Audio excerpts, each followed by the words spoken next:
what we have today is the Gerber Mark II.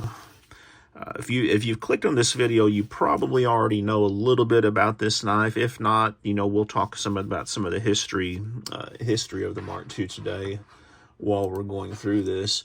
But yeah, basically the Gerber Mark II was a knife that was designed in, I believe it was in 1966. I think they started designing of it probably earlier than that. There's a gentleman named Bud Holzman, who was a 101st Airborne captain that retired out of the Army. He was in the European theater in World War II.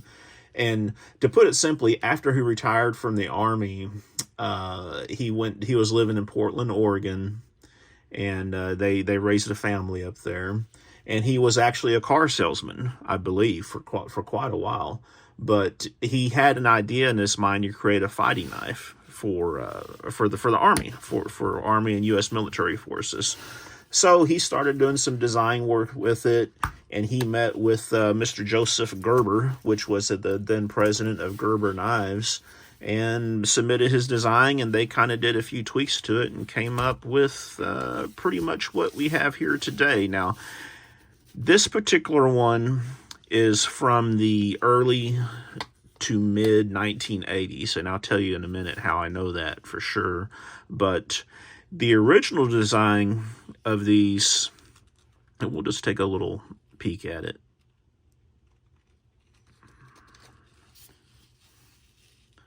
You can see it's a stainless blade, a nice, heavy stainless blade.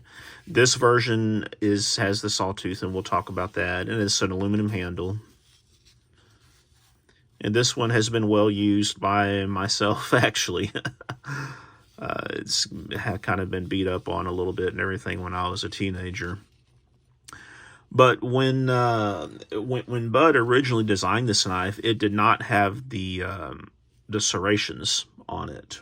Okay, it was originally just a pure 100% fighting knife, is what they called it, and it was very similar to the Sykes Fairbairn knives.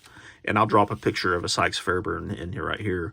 But the Sykes Fairbairn was a British knife that was designed. I can't remember who the guy who designed it. It's one of those words, one of those names in it. But it was designed by a British guy, and it was designed purely as a fighting knife. And this was kind of like Bud's version of it. Now, what happened with the design over the years, the first run of these that were made by Gerber, they actually had the handle canted at about a 5-degree angle. And this was so it would carry easier. With the like this, the handle was kicked out.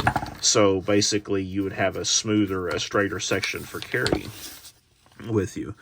And what happened is so many people who were being issued these knives, either issued by the military, buying these knives as a private individual to carry in Vietnam, which is where this knife came to prominence, were sending those knives back because they got them. They said, "Hey, the blade's bent," and they would turn around and send it back.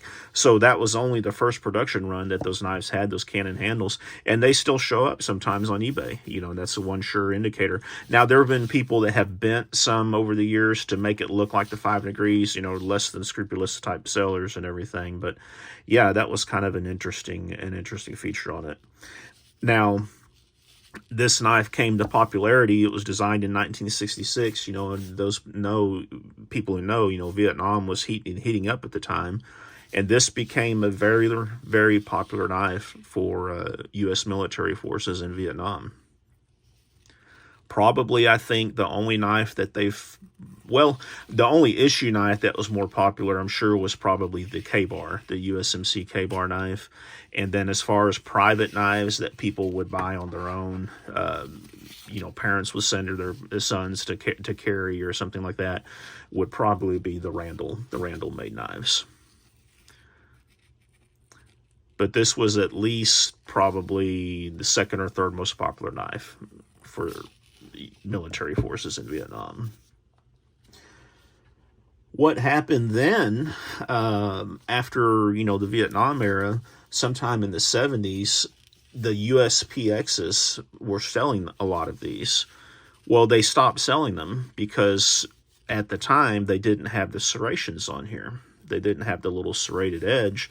They thought they just didn't want to sell a knife that was 100% knife for doing damage to someone else, 100% combat knife. So what happened at the time, there was a guy working for Gerber as a knife designer named Al Marr. And if you're a knife guy, and Al Marr doesn't need an introduction. Al Marr himself was a very good, a very accomplished knife designer. And so what Al Marr did was he redesigned this knife and added in these little serrations, which in turn, they were able to market this as a survival knife. Now, of course, now we understand that a double-edged knife is really not very good at all for survival knife. But by putting these serrations in, basically they were able to get it back into the PX system and keep selling them to individuals, people in the military. But these knives have, they have quite a bit of history. They were very popular in Vietnam. When Bud designed this, he actually went out to a lot of the major military bases. He traveled around to the bases basically as a traveling salesperson promoting this knife, trying to get it into a lot of people's hands. So in turn, that made it, very popular with a lot of the military. Now, this knife has also been seen in quite a few different movies and everything through the years. Where I first saw this knife, which made me want one, was in the movie called The Road Warrior, which was Road Warrior was what, 81 or 82? I think it was 81, with Mel Gibson, playing Max Rockatansky or whatever his name is in the Road Warrior series. He carried one of these down in his boot, and he pulled it out a couple of times in the movie. Used it in a couple of different scenes. Now, do y'all remember the movie Aliens, where the guy who was the robot, what was his name? Henriksen. The same guy was in Pumpkinhead, the movie Pumpkinhead. I think his name is Lance Henriksen or something like that. You know what? Let me look that up here real quick. Yeah, Lance Henriksen, that's his name.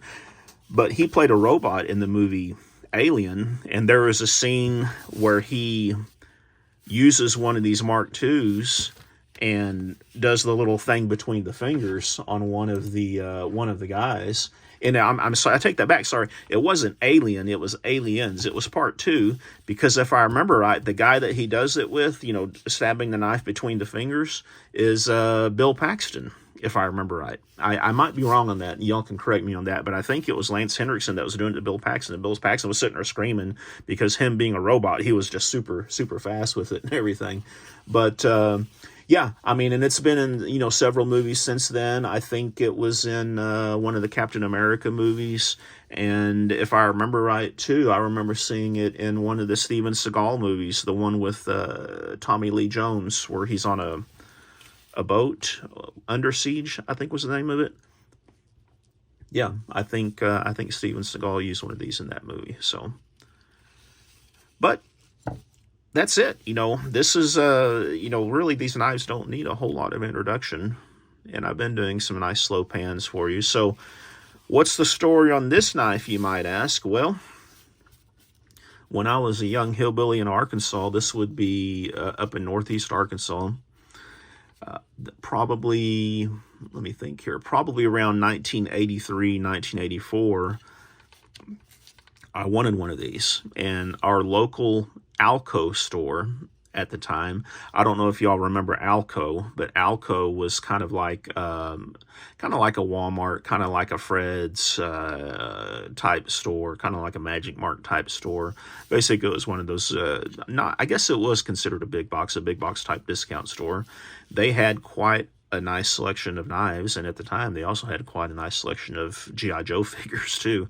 But they had some Gerbers. They had all the marks. They had the Guardian, which is the short version without any serrations. They had the Mark I, which is a shorter bladed version of this that does not have the serrations. And then they, of course, they had the Mark II. They had those on display there. It was about, I'm wanting to say it was $59 if I remember right. And I saved up my money, gosh, I don't know for how long. Probably at least 4 or 5 months. You know, Mom made me save up my money. Went in to buy it, and it turns out they only had a knife on the display, and the display model didn't have the sheath. So I was forced to, and I had to have the sheath, of course, so I was forced to wait another, I think it took about 4 weeks because they had to special order one for me to get it in just so I could get the sheath with it. But that's the story on it. Eventually my knife came in, and I brought it home, and started, of course, you know, playing with it and doing all kinds of stuff with it out in the woods, you know, living in a rural area like I did, and just had a good time with it. And I've kept it all these years, I'm happy to say. And this is the original sheath. The sheath itself really will date it to probably around the 80s. I think I'm wanting to say, actually, the knife they had in the display case, like I said, they had a Mark I and Guardians, and those had leather sheaths, and I'm betting the knife in the display case probably originally had a leather sheath, and they made the transition to this at some point, probably from there to there. But I wish it was leather sheath, but you know what? Hey, I waited so long for this one, and as you can see, it's been heavily used and worn throughout the years. So you'll notice also this has a piece of paracord on it. Now, this was commonplace today with paracord bracelets and everything else, but this paracord in particular is kind of special to me. This is actually real paracord. I got it. My uncle used to work for the Air Force at the Air Force Base in Blytheville, Arkansas, and he was in some sort of acquisitions or something with the Air Force, and he would bring me, well, on several occasions when they would scrap parachutes, he would bring me literally bags of original paracord from those parachutes. And again, this was in the 80s, sometimes probably. But this is actual real paracord from a parachute, and since it's red, it was from part of the harness assembly or something like that. You know, most of it was green, but there's some of it that was red. So yeah, this is paracord that was from before paracord was cool. So I always thought that was kind of nice on this. I put this on here, like I said, this paracord has been on here for gosh, 30 or 40 years now. But that's my story on this Mark II. Y'all let me know if you have any questions or any of that good stuff. You know, drop them down in the comments. Thanks for watching this video. And before I let you go, I keep on forgetting to do this. Let's do a couple of the quick specs on this. You know, viewers like to see this type of thing. So we'll get a weight. Let me put it into ounces only. I like to see stuff just in ounces. 8.3 ounces. Not bad. With the sheath, if you're curious, 12.6 ounces. And like I mentioned before, this is a stainless steel blade. I'm 95% sure that it's probably 420C, but we'll get some rough dimensions here too for y'all. I know it's hard to see on the camera, but tip to pommel is measuring right at 11 7/8 inches. The blade itself is measuring right at 6 7/8 inches on the blade.